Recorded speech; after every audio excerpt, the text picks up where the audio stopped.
Hi Kipsters, happy Tuesday!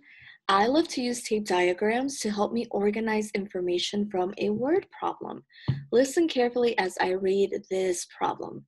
Ben solved 6 math problems and Robin solved 4 more math problems than Ben. How many problems did Robin solve? Let's draw our double tape diagram, and you can see I already drew on this picture 2 tape diagrams, but we're gonna label them. And notice that they are the same size. The same size tape means they solve the same amount of problems. Is this true? Did they solve the same amount of problems? Nope, they didn't. We're gonna see that one of these tape diagrams is going to be a little longer. Let's see whose is going to be just a bit longer. So if we start with Robin, or actually Ben, we're gonna label the first tape diagram as B for Ben. And it says Ben solved 6 math problems, okay? And then the other person is Robin. So we can put an R for Robin. And I see the problem says Robin solved 4 more problems. So that means we're going to make her tape just a little bit longer because she has just a few more. So we're gonna make it just a bit longer. All right, let's go back and read the first sentence. All right. Ben solved 6 math problems. I can write 6 in Ben's tape. B for Ben, he has 6. Where else can I put the number 6? Think carefully. Where else on our double tape diagram can I put 6? Yeah, I can put it in Robin's. And the reason I'm putting it also in Robin's is because this is the same amount of math problems that they both have. This is what's the same for both of them. But we know that Robin solved 4 more problems than Ben. So even though Ben has 6 and Robin also has 6 somewhere in her math problems, she solved 4 more. So I'm going to put that 4 right there in that extra part of her tape. Now, as I think about the question, how many math problems did Robin solve? How do you think we can figure that out? Okay, so let's write a number sentence. Let's see. We can say, okay, I want to know the total. And remember, with our tape diagram, we draw the little arms around the tape to show the total because we have one part here, another part here, and now we're going to figure out this total. So I'm going to put a question mark. I don't know what our total is yet. So let's see. I think we can add 6, that's one of her parts, plus 4, another one of her parts.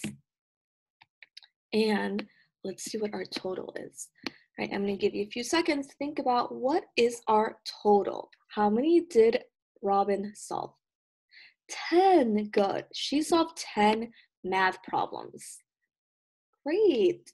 All right, now we're going to clear our work and we're going to move on to the next one. All right, this next one has to do all about some really special bugs. So let's see if we can move on to the next one. So give it a second. Okay, listen as I read this problem. Tamara found 12 ladybugs. Willie found 4 fewer ladybugs than Tamara. How many ladybugs did Willie find? And let's fix that letter so that it's spelled correctly. So then, all right.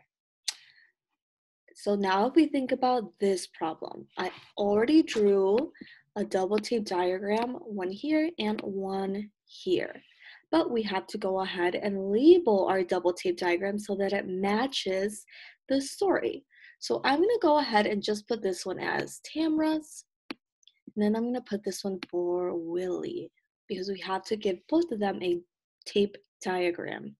All right, now let's see.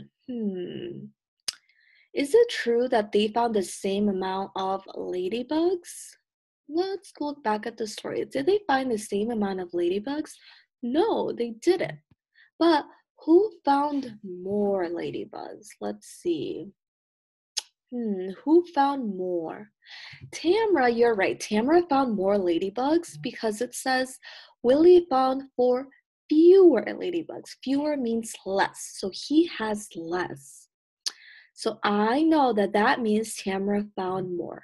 So I need to add the more tape onto Tamara's. She found 4 more. So I'm going to go ahead and already just put that number 4 in there. She found 4 more. And now as I think about how else can I fill out these tapes? All right, so I need to add the more part, and I already did that because she found 4 more. And let's go back to the first sentence. Tamara found 12 ladybugs. Where should the 12 go? I see that this is Tamara's tape and she found 12 ladybugs. I have to put this number, the number 12, somewhere in my tape diagram. Can I put it here, Kipsters, on this part of her tape? No, because if I put the 12 there, that shows me that she found 12 more. The story doesn't say that she found 12 more. It says that she found 12 ladybugs. So that's her total. And remember, to show a total, we draw the little arms around our tape, and we can go ahead and write 12 there. So that means now, Kipsters, somewhere here we have our mystery number. And notice we didn't put anything here or here.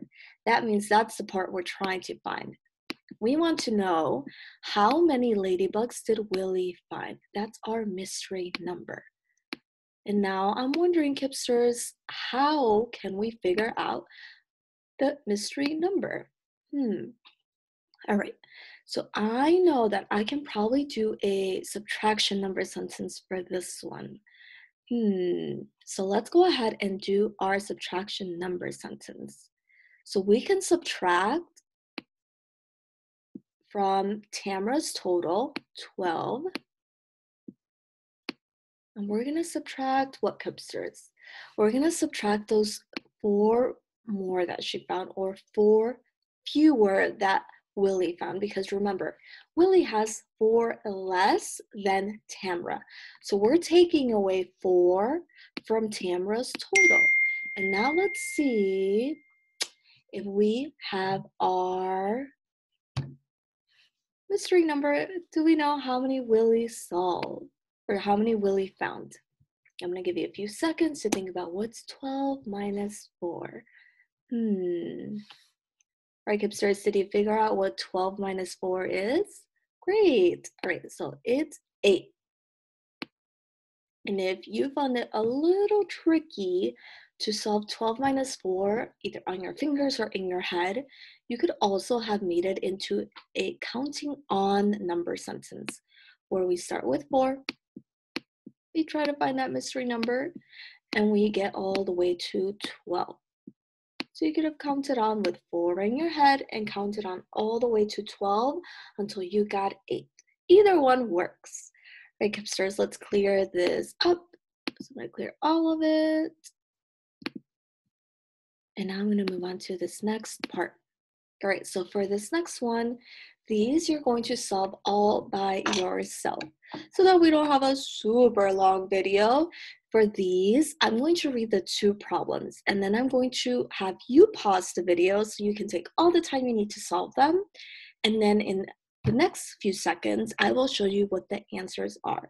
But make sure you actually try to solve it on your own, or you can pause where I have the answers and think through my work, because then you're able to think really carefully about how these problems were solved. So try to do it by yourself first. For number 1, it says, Nickel baked 5 pies for the contest. Peter baked 3 more pies than Nickel. How many pies did Peter bake for the contest? And then number 2, Emmy planted 12 flowers. Rose planted 3 fewer flowers than Emmy. How many flowers did Rose plant? So go ahead and pause the video if you need to solve this by yourself. And now looking at my work, this is where you can go ahead and check your work to see if it matches my work.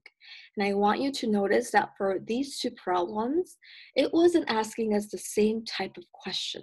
So you have to be really careful where you put your mystery number. And that's why a double tape diagram helps us organize our information so that we know what we're trying to figure out. So notice where those question marks are. That's where I figured, oh, that's a mystery number we're trying to find. And it helped me figure out what type of number sentence I should make to solve the problem.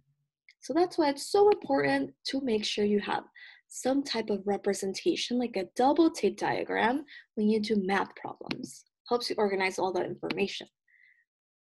Okay, but let's go to our next page. Just give it 1 second.